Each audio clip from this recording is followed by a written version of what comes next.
G'day and welcome back to the Weedy garden. Back on the hill where I try to inspire you to make your own food, grow your own food and get connected to the food that you're eating, because we are what we eat. And on this video I'm going to explain why this broccoli is going to make you sad. It's going to potentially make you sick. Whereas this broccoli, this one's going to enable you to reach your full potential. And it'll give you that feel-good factor because of what's inside. The difference is that this one is organic and it's grown with the soil food web, which is the microorganisms in the soil. This one is full of bacteria, and that's where you get your nourishment from, everybody. It's inside the bacteria, which is inside this vegetable, is what it gives the nourishment. I'm going to take you on the journey that I've been on for the last few months to find out the riddle of why this one has got more nourishment than this one. This one is fed with synthetic food, synthetic fertilizers, and it's missing a whole bunch of nutrients. And I'll explain to you why it's missing nutrients and why this one is full of nutrients, okay? There's so many sicknesses that are coming in our society today because people are not understanding the difference between real food and incomplete food. Okay? It's going to change your life. See, this whole nutrient cycle process starts off with the sun.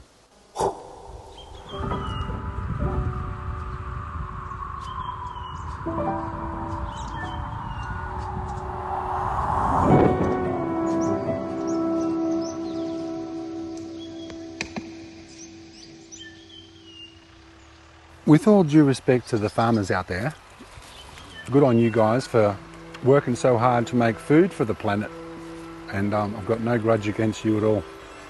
But a lot of the food that's grown today is grown with synthetic fertilizers, and when you grow with synthetic fertilizers, the plant's missing something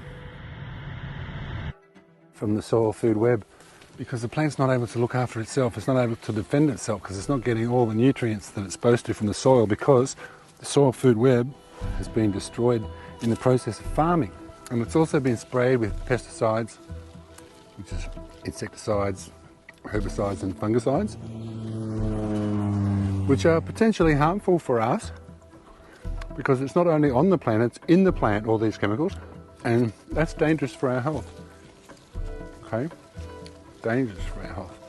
You might not notice it straight away, but as you get older, you might get things like dementia, Alzheimer's, diabetes, foggy brain.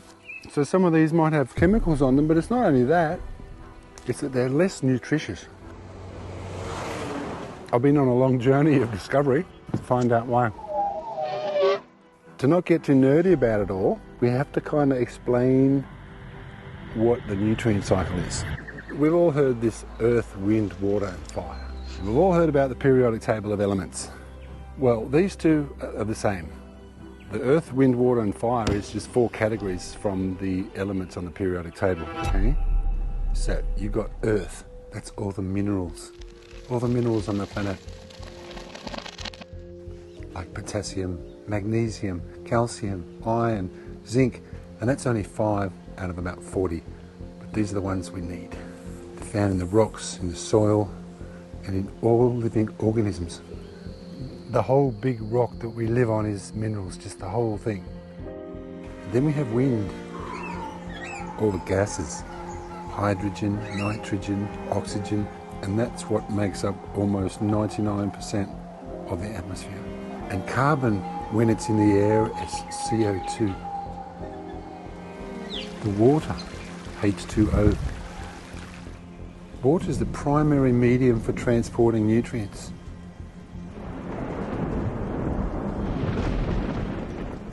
Think of the floods, the rains, even the inside of a cell in a plant, or you.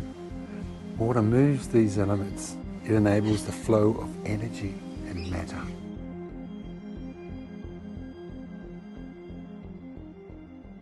Then we have fire, the sun, the photon particle, light, a tiny particle with no weight but lots of energy. And I try to imagine everything to be built of Lego blocks. So if you imagine the periodic table to be like small Lego blocks, so let's just say this one, that could represent a carbon. A different one could be an oxygen. This could be a hydrogen. And, and this could be a nitrogen. See how it's bound together, two together?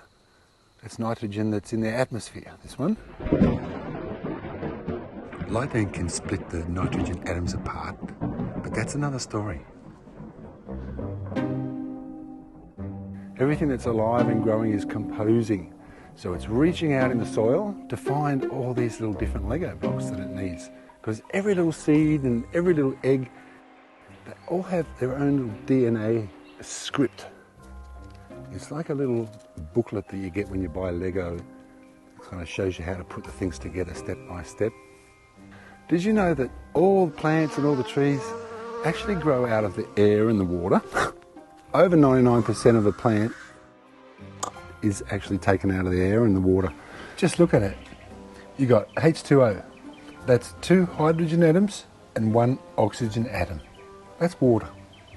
And you got CO2, carbon dioxide, which is 1 carbon atom and 2 oxygen atoms, right? So the plant then breathes in the carbon dioxide through these tiny little mouths on the underside of the leaf. These little microscopic mouths are called stomata. These ones you can see here, they're from a parsley leaf. Then it sucks up the water, the H2O, through its roots. Now, when a photon or sunlight hits the green leaves, the process of photosynthesis turns those molecules of CO2 and H2O, of carbon dioxide and water, into sugar, glucose. See, glucose is 6 carbon atoms, 12 hydrogen atoms, and 6 oxygen atoms. See? So it uses 6 water molecules and 6 carbon dioxide molecules. Then it spits out 6 dioxygen molecules back into the air.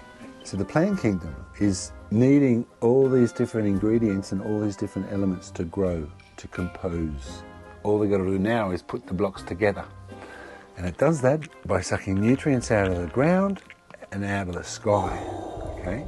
Just think about it. Have you ever thought about that? Every single plant that you see on Earth has grown out of the air. Alrighty, so to make chlorophyll, that's the plant's blood, we need 55 carbon, that's 55 carbon. We need 72 hydrogen, let's just say that's the hydrogen. And then we need 5 oxygen, but then we need 1 magnesium and 4 nitrogen. And where do we find those ones? We find them in the soil, down here. This is where they are, down here in the soil. All right, put that one there. And the nitrogen. When nitrogen's up in the atmosphere, it's bound together in a triple bond of 2 atoms. But when it comes in the soil, the bacteria can pull it apart again and make it accessible for the plants. As soon as something dies, nature knows that it's dead and it's time to decompose. And the only organisms on Earth that can pull those little bricks apart again to make them available again to be reused in that cycle is the bacteria and the fungi. Okay? And the bacteria and the fungi live under the ground with a whole bunch of other animals. And that's called the soil food web. See, in a healthy soil food web, you've got the bacteria and the fungus, then you've got the earthworms that are eating the old rotten banana, but it's the bacteria inside the worm that's actually doing the decomposing, pulling those potassium particles apart inside the banana. And so when the worm poos it out, that's when it's ready for the plants. And you've got protozoa. The protozoa eats the bacteria and the fungus. And then you've got nematodes that also eat the bacteria and the fungus.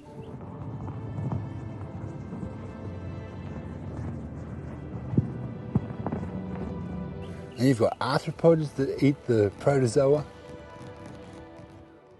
And then you've got spiders that eat the arthropods. And you've got birds and lizards that eat the spiders. All of them poo. But the soil food web is what feeds the plants. what's starting to happen is we're getting elements from previously living organisms now ready and available to be reused by living organisms.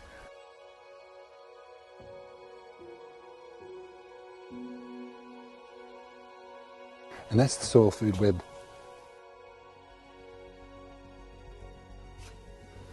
Look at this beautiful soil food web that I'm producing here in the garden. All of this is old organic material getting broken down, ready to be used again. So when the bacteria and everything that's been pooing has been pulling all these Lego blocks apart, these Lego blocks are the nutrients, they're the free nutrients that are now in the soil. And this is where water comes in. The water will transport those nutrients and the root simply just absorbs those nutrients. And another thing is the mycelium. Imagine the tree is growing here and it's got its roots growing like this, and there's some nutrients just out of reach of the roots. The mycelium, what it'll do is it'll hang on to the root and it'll go and get the nutrients and it'll transport the nutrients through itself.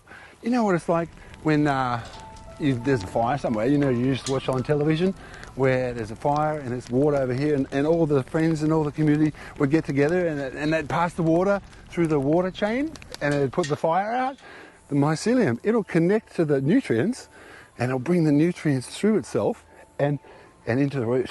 Just imagine that the water is the nutrients. Right, this is the nutrients that's in the soil, and I'm the mycelium, and I'm bringing it to the next little part of the mycelium, and the tree over here is going to get our nutrients. And you might be asking, why would it do that? It's because the mycelium is after the sugar. Because some of that sugar that's been produced out of the air and the water, which makes the structure of the plant, that also is used to attract the bacteria. Because everybody knows the bacteria, they like the sugar, right? Both the bacteria and the mycelium love the sugar. So that's why they're getting close to the roots, and that's why they like each other. It's got a symbiotic relationship. Yeah? So you've got all these free, ready, available nutrients in the soil. Some of them get absorbed by the roots through the water, and other ones come into the plant through a method called rhizophagy. So we're down underneath the ground here, right? And this is a root of any plant. And as the plant's producing sugar, as we know through photosynthesis, a lot of the sugar is being used for the structure of the plant, building the plant, but then some of the sugar comes down here all the way to the end of the root, of the main root, and it gathers at the end here. And this little part here is soft, all right? And you've got all the little bacteria, like the little Pac-Man in the soil, that are eating the organic matter, all right? They want to go to the sugar. So they're going towards the sugar, and because it's nice and soft here, they can actually press their way inside the root, and then they become inside the root. And then what happens then is the root uses oxygen and sort of sprays the bacteria with superoxides to dissolve the shell around the bacteria. So then the nutrients are released inside the plant. And then when that happens, they sort of circulate around here inside the plant a little bit, but then they go towards the little hair roots, and they gather at the end of the little hair roots, and the more bacteria that gather, then they start producing hormones, growth hormones. And the more that gather, the more growth hormones that accumulate, and then suddenly it gets a little growth spurt, and then the bacteria they pop out into the soil again. Then they can start eating, and then they can basically do that cycle again. So that's how the plant gets its nutrients. So that's rhizophagy. There's a little bit more to that story about rhizophagy, but I'll get back to that later, and then everything will make a lot more sense. Commercial farming, it's a whole different story. When you cultivate the land, you're turning over the soil and you're exposing this very vulnerable soil food web to the sun and to the elements. It dries out the soil, it disturbs the mycelium, and it basically disrupts the whole soil food web. And when this happens and the farmers plant their seeds, there's no nutrients to be available. So the farmers have to feed the plants with synthetic fertilizers. This is nitrogen, potassium, and phosphate. And that's the three nutrients that the plant's getting. But there's 27,000 different molecules of nutrients and combinations of atoms that the soil food web produces that the plant's not getting anymore. In a healthy soil, And with a huge diversity of nutrients available, plants produce chemicals in their leaves that serve as defense mechanisms to protect them from being eaten by insects and other plant-eating animals. These are called secondary metabolites, which means that they're not really directly involved in the plant's growth, development and reproduction, but they are crucial for survival. And when the plants can't produce these chemicals, then the farmers have to spray the plants with insecticides. And because you've destroyed the soil food web and you've destroyed the mycelium, the plants also have to be sprayed with fungicides, because the pathogenic fungus will find the plant and there's no mycelium and natural symbiotic fungus protecting the plant.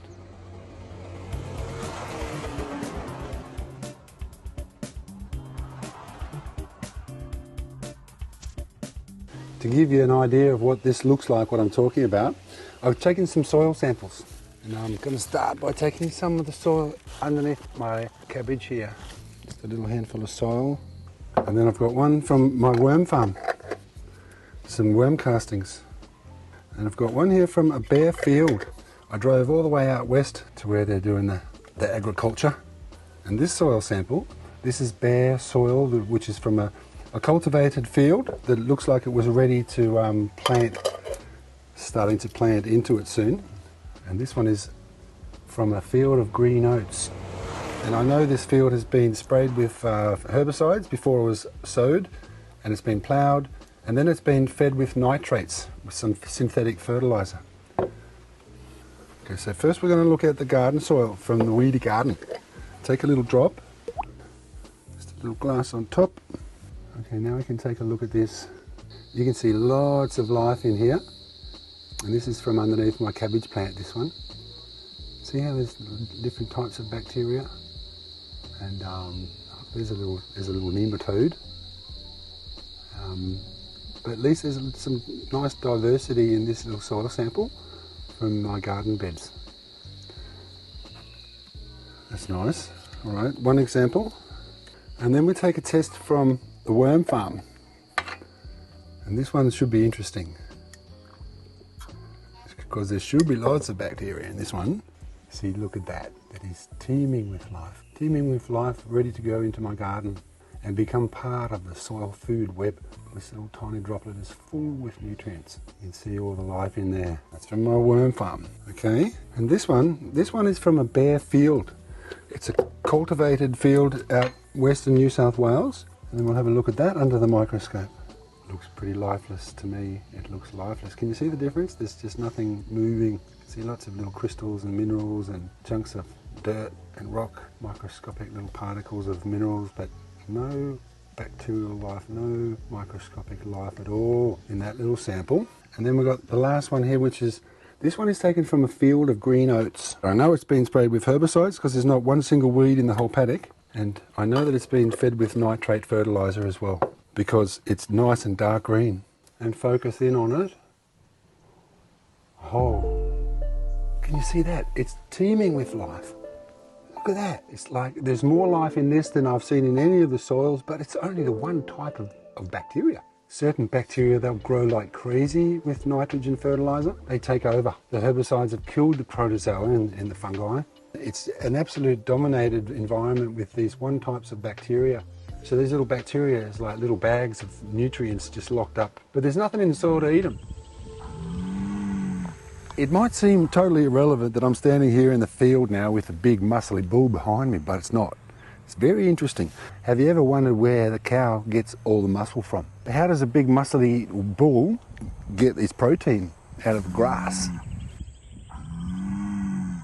Well, I'll tell you, and a lot of people don't know this. The cow eats the grass, and inside the grass there's cellulose. The bacteria in the rumen of the big cow, it breaks down the cellulose in the grass and turns it into sugar. And that's how the cow will get fat, right? But where does it get its protein from? Well, all the bacteria that are eating the grass and eating the sugar, they do that in the big stomach called the rumen. It's a big breeding ground for the bacteria. And the bacteria breed like crazy. And then they move down to the stomachs number 3 and 4. And then the cow digests the bacteria. So in actual fact, the cow is eating bacteria steaks. That's how it gets the protein. It's eating the grass, but it's also digesting the bacteria. And that might seem irrelevant in the story of this with organic vegetables, but there's something interesting that I haven't mentioned yet about the bacteria in the root. The bacteria have got a lot to do with something, right? And I'll tell you about that in a second. So I was talking about the rhizophagy and how the bacteria gets inside the root and is spit out again, and how it goes around in that cycle. But there's a little bit more information about that one, and that is that the bacteria actually go up the root and go up into the plant, and then they come up into the fruit and into the seed. They come up into the little seed and they colonize the inside of the seed. So when the seed comes in the ground and it puts out its first little roots, the bacteria is already in the seed and come out and do that with the little hair roots and come out and can start feeding the plant, because the bacteria knows what this plant wants because of the mother plant. And if the bacteria are in the seed, they're in the fruit. And if they're in the fruit, they're in the leaves. So I asked James White, who did the study on rhizophagy. Plants they're evolved, they're made, they're designed to have microbes in them. This is not a mysterious process. This is something that we all can see. This is something every human can understand. And when we see it, it'll change how we see plants and how they work. Yeah. If these endophytic bacteria are actually populating the inside of the plant, some of those bacteria would have nutrients in them, correct? And he said, yep. Would it mean that those bacteria actually are holding nutrients that are living inside the plant? Yep. So when we're eating an organic vegetable or an organic fruit, we're not only eating the plant, we're actually eating all the bacteria that's inside it as well. And if you think about the little story with the cattle and the cows and how they digest the bacteria, when we eat a fruit or a vegetable and it comes into our stomach, the pancreatic acids and the enzymes in our stomach will digest the proteins of those bacteria that are inside the vegetable. And so a commercially grown vegetable doesn't have those bacteria in it at all. All right? So that's what's happening, everybody. We're eating the bacteria. We're getting our nutrients from the bacteria that's inside the plants. I did a little experiment when I took those 2 broccoli that I showed you in the beginning of the video, and I put them in my worm farm studio to see what the worms would think about it. And look what happened. That's the organic one on the right, and the commercially bought one from the supermarket is on the left. And can you see how the worms are eating it? They're not interested at all in the non-organic one. They'll eat all the organic one before they even start on the other one. And then I went to the shop and I bought an organic cauliflower and a cauliflower from the supermarket. And I did the same thing. I just put them on the bench in my little studio, put the time-lapse camera on them, got the organic one on the right and the non-organic one on the left. And see how the non-organic one, it gets eaten by the fungus. It gets dissolved in front of our eyes before even the other one starts to lose its shape.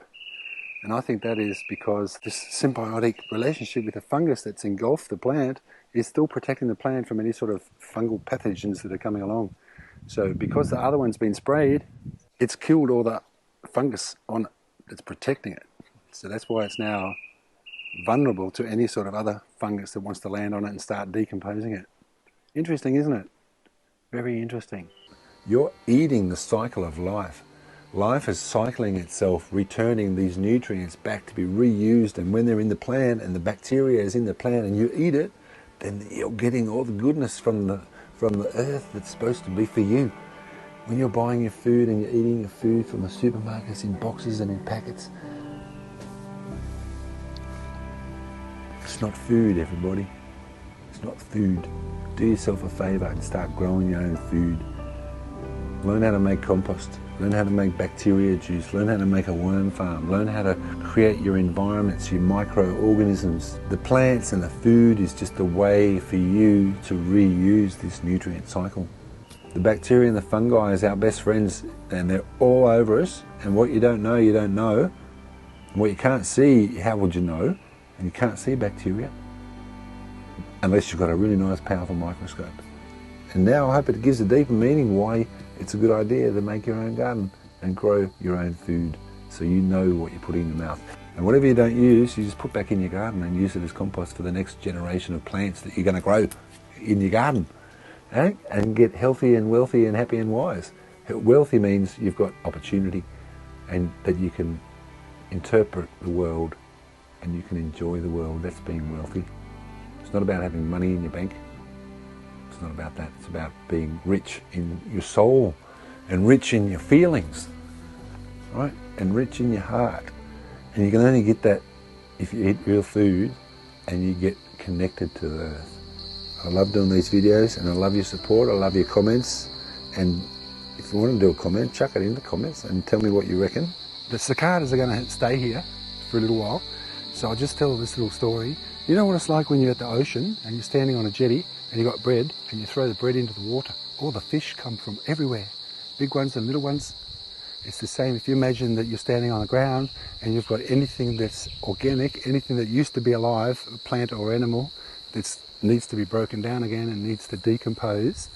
And if you put that on the soil, you're basically attracting that life from underneath the soil just like you are in the ocean with the bread. Okay?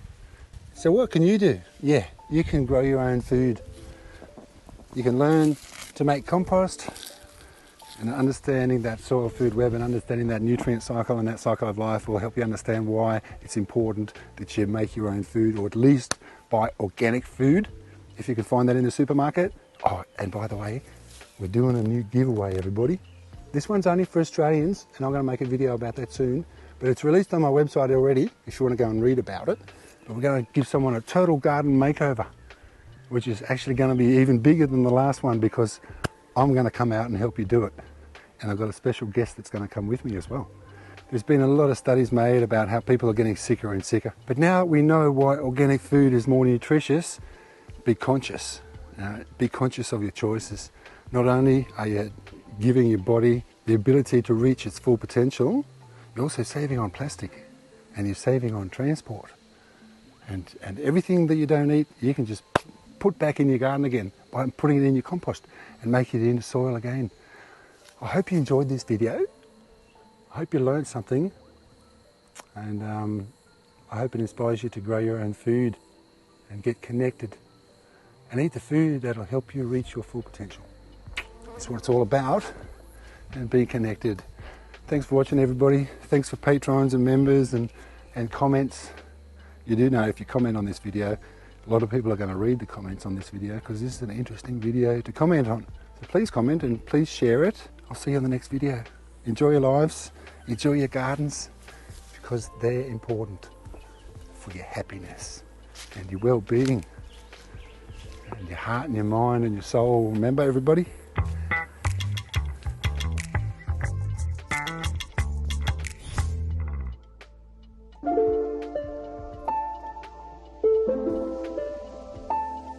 I want to say special thanks to Gundula Rhoades. Gundi, I call her Gundi. She is the wonderful author of this book. It's called The Food Solution.